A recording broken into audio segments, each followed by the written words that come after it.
Hey everyone, and welcome to our Clips and Highlights channel. If you want to keep up with everything Kyle and I have going on, make sure you subscribe to the main Grinding Gear YouTube channel, which is where we actually do these streams. That's right, we stream right here on YouTube. Oh, and sub to the Grinding Gear podcast. Apple, Google, Spotify, really any podcast platform. We're probably there. Thanks. With Arcadian Savage being the first time we ever looked at any Race of World First, we were like, why are there so many teams that aren't streaming this? This is kind of lame. And immediately, like, people are like, well, no, you need to respect the teams that aren't streaming. I'm like, do we really? Do we really have to respect the streams that aren't streaming? Because, like, who cares? Like, you know, if you want glory, show your work. So I was really stoked to see so many teams streaming. And I'm really glad that I can sit here in my armchair at the top of the hill of being right, that so many people streamed that there was no controversy, and we've solved it. Everybody, we've solved it. There was no controversy. Sure, we did it. I love when I'm this right. You're welcome. I bullied pro teams into streaming. Nobody didn't stream. We didn't have any issues whatsoever. Hey, you guys want to talk about grind? Let's do it. Oh, is that the name? I'm not gonna lie, I paid so little attention. I didn't even know the name of the you team. were also in your time warp of actually playing. I'm sure. Yeah, that information would have been useful. He's in a vacuum. Yeah, it's not like it's not like it was useful to me in any capacity. So, but Garrett was expertly segueing us into the drama of it all. Yes. Of it all. A little bit sometimes. Drama. Pixela drama. Yeah, I went back to kind of catch up on what I missed because I didn't watch the clear happen live. So my understanding of how it went down was that World First was originally called for Kindred. Lucrezia cleared minutes later, then DN, then Echo, all within pretty short order of each other. And it wasn't until all that dust cleared that grind was it added into the discussion for who actually got World First. I don't know. Like I was rating. I didn't pay attention to any of it. I just saw I just saw wins popping up, and I was like, all right, time to go. There was a tweet. Yeah, there was a tweet that was made showing like a screenshot, like they cleared. So people were like, oh, but it wasn't a team that was being covered. And people had like, eagle eyes, and they zoomed in on parts of the screenshot, and they noticed a little red dot, and those who know said, hey, this is something called Pixel Perfect. This is third party. Let's talk about this. And the team, whoever posted it, they took it down, so it made it even worse. Yeah, it was suspect. Yeah, a little suspect, and everyone's just like, all right, third party. So there's like a big argument, and you really can't make everyone happy. Sorry, I don't know what other. Don't worry, I skipped one already. All right, I know you did. Good. I was waiting. Can't make Controlling everyone himself. joyous. Right. You can't please everyone. You can't. You really can't. But when you show a screenshot that like clearly has any third-party tool, you kind of force the hands of like the people running the event. It's like, well, like we have to have some standards. It's like if you're showing this and this is your proof of like a win, then well, we can't use this, and like any third party, any evidence of that, sorry, but I know there's going to be these. Oh, what about this and what about that? Because people clearly log the runs, right? And sometimes we use the logs, like FF logs, much like you have Warcraft logs of clears, to showing, hey, these are the timestamps of when we got the clear. So someone was definitely using a third-party tool to parse the fights, and Yoshi P is like, well, you shouldn't use these things. And then the other argument is, well, teams can still use third-party tools, but they can use OBS to stream and not display them. So, oh yeah. I thought you were gonna say, but OBS is a third party. I thought you were gonna say that. No, I mean, no. if there are, well, I mean, watching other people's strategy is really a second, third, fourth, fifth, sixth, seventh party thing. You're literally looking at other parties. Yes, we can all be strategy. sly about this. Yeah, pen and paper and all that, of course. Like it's fun to be Sly cute. hosted the cocktail hour. Oh well, my God, we're gonna have no words left, Garrett. If Mr. Happy continues to dominate his strategy and other streamers, we won't have anything left to say. What quality of mage are you, Kyle? Because you can really. What if you had a pet llama? What would you name your llama? It's a fascinating discussion, and I find the balancing act interesting. Okay. This one's name is Mike. Yeah, I find it interesting. All right. Obviously, there's a lot. No, come back up. There's a lot of people who demand a sort of absolute hush, speakeasy environment about add-ons, about like not even saying the words, which causes an entire group of streamers to be like, "I'm a badass. I'm willing to say the cool words that no one else is willing to say." I don't talk about Alphino's mom or the thing is what I came across as like the cool way to say it. Melons. You say the cousin or a cousin. If I may, and I will accept all complete noobishness in this. Sure. What did the red dot do? What did it signify? What's it capable of? So, no, I can tell you. So, it's like your safe zone, basically. Right? Yes. So in Final Fantasy 14, there is only a single pixel in your hitbox that can be targeted for damage. And, when you have either pants on that make it hard to see under your hitbox, or you're like a tall character, your camera angle is bad, you don't know where it is. But if you can see it without even being able, regardless of the game obscuring your vision through, other players, spell effects, whatever, you can effectively place yourself pixel perfect. And that allows you to more easily access safe areas that you may otherwise, as a person with no assistance, struggle to find. There are lines on the floor, though. Wait. Yes, there are lines on the floor. So at the heart... Wait a minute. Do you min max by playing a Lalafell? Because the so I started as not a Lalafell. I was actually somebody gave me 5 Fantasias to become a Lalafell to judge a glam contest that was Lalafell only. They then never held the contest, but I became a Lalafell because of that, and I just left it.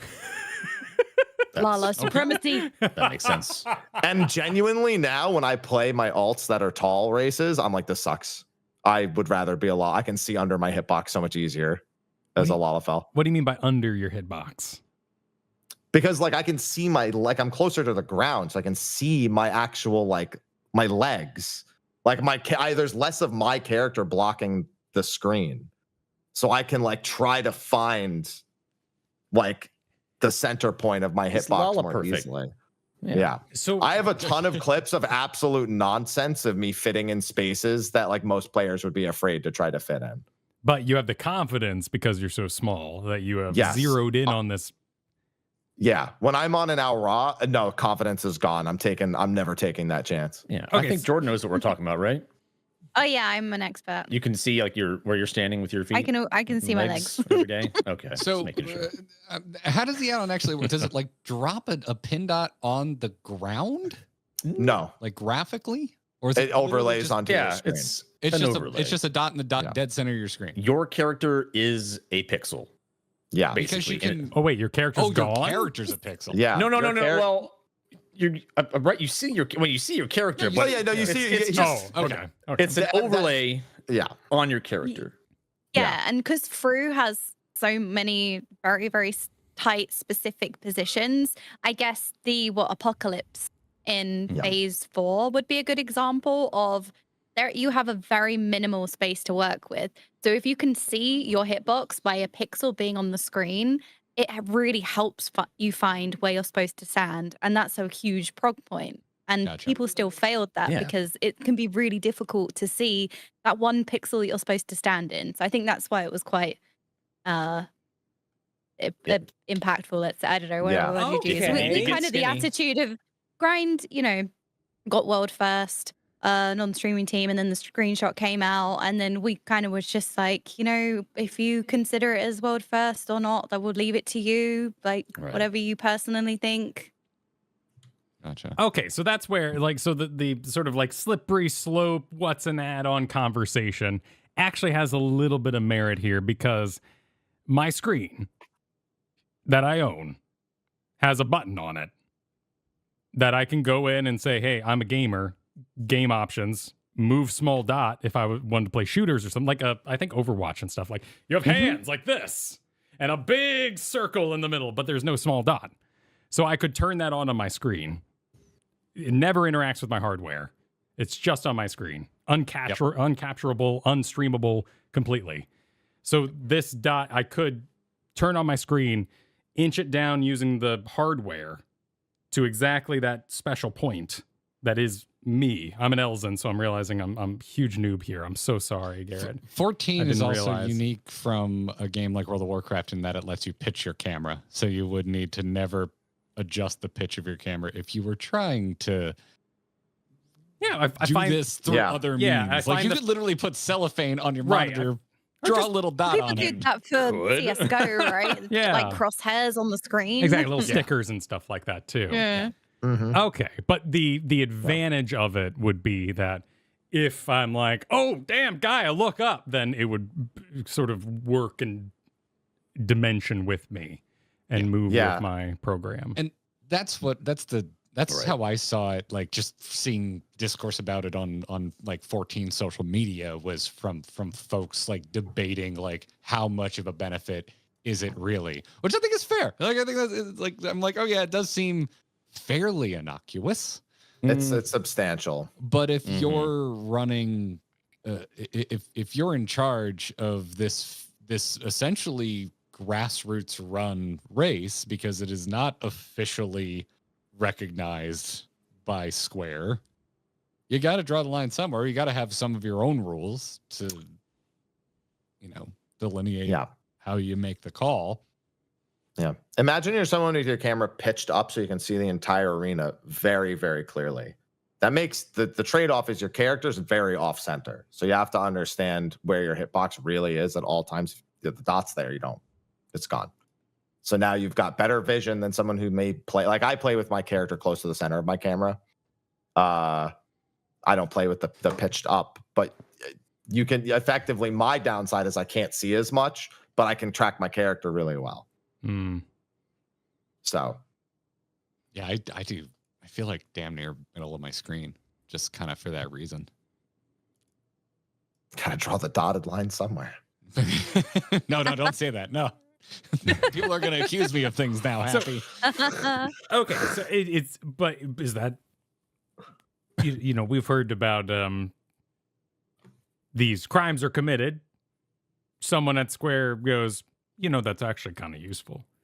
Is this useful or is it too far? It is, and this is not one of those things where someone sacrifices their life for us to get it in the game. It's not just this one. It kind of takes away too much fantasy. It zeroes all this character and personage down to a single dot and just kind of removes the magic. Mm-hmm. I think it helps too much, right? It's a bit too much of a solve. I think so. Yeah, there's times where you have to get skinny. It's like, well, I'm just a pixel. Okay. Yeah, and that room for exactly error where to stand. is what causes the randomness, the chance, the golf swing, and all that. And there are plenty of mechanics, even in Savage, where like you have to position yourself just right. And so something like this would definitely help. Yeah, there's a difference between information that the game was previously not giving to us that you effectively had to kind of just sit down, like debuff timers. Everyone just took a screenshot of their screen and then you coalesced it all into this, and everyone just had to know every number individually. And it's like that, add debuff timers. Like that makes sense, something like that. But this is something that's wholly like out of that. It effectively breaks immersion and it creates too much power. It's information that the player doesn't need to do it right if they're doing something. If they're trying to do something correctly, it would literally just eliminate error almost altogether. Interesting. And perhaps maybe another way to think of it is in other games that have faced add-ons, they've had to continually increase difficulty. Do you want to live in a world where instead of the circle, it's the little tiny, like dot. only room for the dot in order to compensate for people using a dot. Yeah, as a Toho player, like I'm used to using a dot as a hitbox. Just isn't the game for it though. Toho is a bullet. It's a bullet hell game. Oh, okay. So enter the gungeon and all that kind of thing, and I guess that's probably pretty casual. I'm not sure. No, Gungeon's great. Okay, Gungeon's really good. Yeah. Good comparison, Kyle. Awesome. Before we get away from just the discussion about add-ons, like it was a big reason I was hoping Jordan would join us again, because you're firmly in both worlds. You cast and play both Final Fantasy XIV and World of Warcraft, and when it comes to attitudes and race to world first legality surrounding add-ons, they couldn't be more different. Yeah. Right. Oh yeah, I mean, you just pull up any WoW stream and you're not gonna. There's so much on screen, right? Yeah. There are a lot of add-ons in WoW. Oh yeah, Run away, little girl. And their team's ninth man. They're like making add-ons for the team, like on the fly. Yeah, That's I mean, so the weak cool. auras, Yeah, like the weak auras are so intricate. yeah, weak auras, absolutely. Like coding the weak auras, for example. Even the UI customization. Yeah, there are a lot of third-party tools in WoW, but I guess the fights are designed with them in mind, so it's different. Most of the time, I feel like the visual clarity in WoW is mostly the issue, because a lot of the time, the weak auras, let's say UI elements, it's kind of just to increase visual clarity, because WoW didn't really do a good job of adding that in the base game. So, for example, there was a mechanic where you had bombs on the jailer, and you'd get 6 bombs at a time, and you'd have to put 1 bomb in each hole, and you'd have to do that around the entire platform. And if you missed a single one, you wasn't going to transition. So 6 people finding their space within 4 seconds and making sure that happened the whole way around is really difficult. And that's like one of those notorious mechanics where if you don't have a weak aura that assigns each of those 6 players a spot so that they know where they're going, it's very difficult to do it without that weak aura, for example. But the thing is in FF is that you have not tools, but you have ways in the base game, sorry for wording. You have visual in the base game that can help you assign things like that. So you have debuffs that go out, and you've got varying lengths of time. So if they were to bring that over to WoW and give you 2 debuffs that were short, 2 debuffs that were medium, 2 debuffs that were long, you could assign bomb positions with information that the game gives you. And FF does such an excellent job of giving you that information in the base game to kind of coordinate with your group, whether it's because the mechanic goes off of rolls or like you can work it out. But in WoW, yeah, it's very difficult to use, let's say, the visuals in the base game to kind of do and execute the mechanic. Yeah, they're 2 completely different worlds. Yeah, you have so many add-ons in WoW. Yeah. So how do you feel about I get things over in Final Fantasy XIV and this kind of, even though it isn't perfect and there's no way to perfectly enforce it because there are plenty of tools that won't get picked up, as we've mentioned, by OBS or Streamlabs or whatever you're using. But just speaking about just the attitude around it, where generally most folks want an add-on free environment in Final Fantasy XIV because it's true to the spirit of competition and the EULA of the game. Like, is it easy for you to kind of go back and forth between 2 and you're just like, I think both are cool, or do you wish there were more add-ons, or do you wish that like they could enforce no add-ons even better?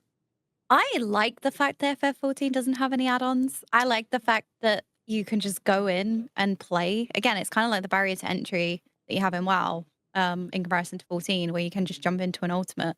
You don't have all of this grind and requirement to even get to the content. I like the fact that you can play the game in its kind of default state. I think there are some things that they can add to the base game that help. Sometimes I've died in an ultimate and I don't know what I've died to. I'd really love a death recap to just see why I died and what I died to. I think analytical data could be handled a lot better in FF14. I think there are FF14 logs, right? There's whatever, and that exists. And I just think in WoW, WoW logs are so powerful. They're such a powerful analytical tool. I think stuff like that would be great if I was to bring like one thing over.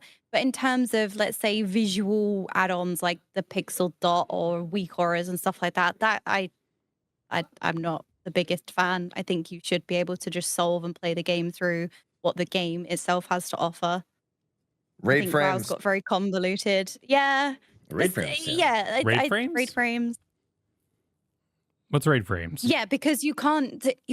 So in WoW, you can see who, let's say, you can see it in FF14 who has a debuff, but I think the visual clarity of what players have in WoW is a lot clearer in the base raid frames. Oh, sorry, Miss Happy, you can probably explain it better than me.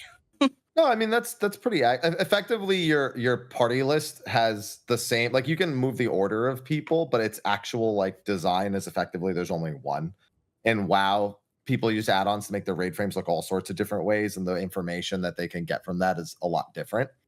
I think it has to be that way in WoW, and it doesn't necessarily have to be that way in 14. Again, you just have no time to react to everything. Like the way the game is built, imagine if you had 14's party list as like WoW. Like it would be the worst experience of all time in World of Warcraft. Like that's like vanilla nameplates, man. Yeah, it would be. Yeah, why would you use vanilla nameplates and WoW? No nameplates. Like, there's way too many problems that you would run into. But I think 14 could at least allow some customization of the party list that isn't just changing the order. And I think that's not out of reasonable. I don't think that's an unreasonable ask. I was doing UCOB, and every time I went into the instance, I had to rearrange my party list because we were assigning the electric debuffs in phase 2, and was having the list in the party frames as to which position you went in, right or left. So I had to keep rearranging my party list every time we went in, and it was just it's so jank. Oh my god! So they just added a feature that allows you to drag and drop. But you couldn't do that before, right? Yes, but it doesn't remember that it's on. It doesn't permanently toggle on. I have to keep toggling it on every instance. I would. So during FFXIV, I would forget to redo my party list for like priority systems later, and in the middle of the first downtime mechanic, I would just get really good at remembering to click it, move the people, and then the boss would become targetable again. Right. Yeah. Yeah, because in WoW, if you rearrange, groups, let's say, that rearranges it for everyone. So everyone has the same raid frames. I'm glad that that's not the case here. I think there's places where it could be useful here, but like I think the whole party would have to opt in because like I'm setting my frames specifically because my priority, it's like, oh, I need to look at this person and this person for this mechanic. If we don't match, I go I stay here. If we do match, I go see over there. Oh yeah, because you have a few adjust mechanics, right? Yeah, you could put like your roll buddy or something. Yeah. Okay. Yeah, that makes sense. Yeah. Granted, there's some fights where if I actually think it would be easier if the whole party list was like T is a good example with the throttle as soon as Todd, just so you could say top to bottom, but everyone has the exact same list. Yeah. That's like a really minor example. That would be nice. Yeah. But yeah, though it's just that's a big one for me is raid frames. And please, Square, you're halfway there with the party list thing. You're halfway. Just give me an option to leave it on all the time, please. Halfway there. Makes me wonder if it's just a spaghetti code thing that's much more. No, they just added it and didn't think about it. I'm willing to. They just were like, well, it's there now. They'll do it, right? And it's like, well, yeah, I'll do it, but I want to always do it. Give us some save slots. Yeah. When I think about how just character portraits break if you look at them the wrong way, I just go, maybe it's not as simple. Maybe it's not as easy to code it the way we want it to be coded. But yeah, that's interesting. Okay, well, all right. So we have solved the add-on debacle. No one will ever bring it up again. It'll never be a debate. Of course not. No. God, not in our game. Yeah, I will say this one was way more. You guys weren't around for Top. Top was a disaster. I was a little bit around for it. We didn't watch but you it, weren't like, we read, deep into it. Yeah, we were sent some Reddit posts, and that was the one where they got busted for pulling the camera out like to universe scale And that was the one where the devs actually got involved and took them to GM jail and made them delete their weapons. Right? Yeah. That hasn't happened yet. They marched through La Mensa with the shame bell. Top is such a bad memory for me because one of my members ended up being one of the people, and I was just like, oh my God, I hate this. Why? Why did you have to do it? This group had some of those people from my top group, and we sat everyone down and said, nobody's using anything. All right. I don't want to hear any excuse. You're all vanilla client. Get your VPNs for your connection, and that's it. All right. Run your VPNs for your ping, and I don't want to hear anything else.